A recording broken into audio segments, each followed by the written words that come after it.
একজন প্রতিভাবান ডিফেন্ডার, যিনি আইএসএল এর মাত্র এক মরশুমেই নিজের দুর্দান্ত ডিফেন্সিভ পারফরম্যান্সের মাধ্যমে সকলের নজরে এসেছিলেন। আর এখন সেই প্লেয়ারকে নিয়েই কিন্তু ট্রান্সফার মার্কেটে চলছে জোর আলোচনা। আর এবার এই ডিফেন্ডারকে নিজেদের দলে পেতে মরিয়া হয়ে উঠেছে মোহনবাগান। গত আইএসএল মরশুমে এই প্লেয়ারটি তার নিজের দলের হয়ে মোট 22টি ম্যাচ খেলেছেন। অ্যাজ আ ডিফেন্ডার তিনি কিন্তু রাইট ব্যাক এবং লেফট ব্যাক দুটি পজিশনে খেলার ক্ষেত্রে সমান দক্ষতার পরিচয় দিয়েছেন। তাই তো তাকে নতুন আসন্ন আইএসএল মরশুমে নিজেদের দলে নিতে আগ্রহী বেশ কয়েকটা দল, যাদের মধ্যে মোহনবাগান অন্যতম।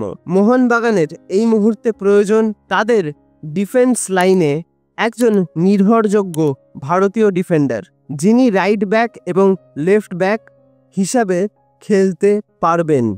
আর সেখানেই কিন্তু নিজেকে দারুণভাবে মানিয়ে নিতে পারেন এই ডিফেন্ডারটি।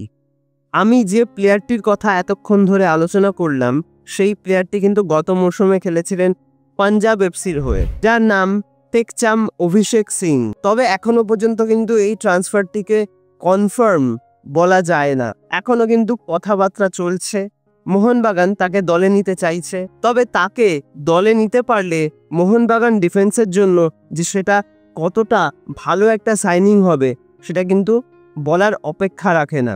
তবে শেষ পর্যন্ত টেকচাম অভিষেক সিং যদি মোহনবাগান জার্সি পরে মাঠে নামেন, তাহলে সেটা কিন্তু হবে এই মরশুমের সবচেয়ে গুরুত্বপূর্ণ একটা সাইনিং।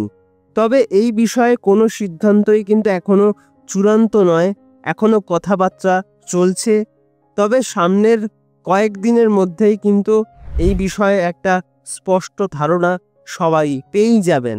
তো এখন অধীর আগ্রহে অপেক্ষা করতে হবে এই আপডেটের জন্য যে এই তরুণ ডিফেন্ডার তিনি কি মোহনবাগানে আসছেন নাকি অন্য কোনো ক্লাবের দিকে তার নজর রয়েছে।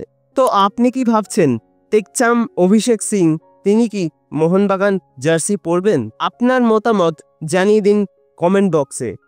আর হ্যাঁ, এরকম আরও আপডেট পেতে অবশ্যই সাবস্ক্রাইব করে রাখবেন আমার এই চ্যানেলটি। তো আজকের মতন ভিডিওটা তাহলে এখানেই শেষ করছি।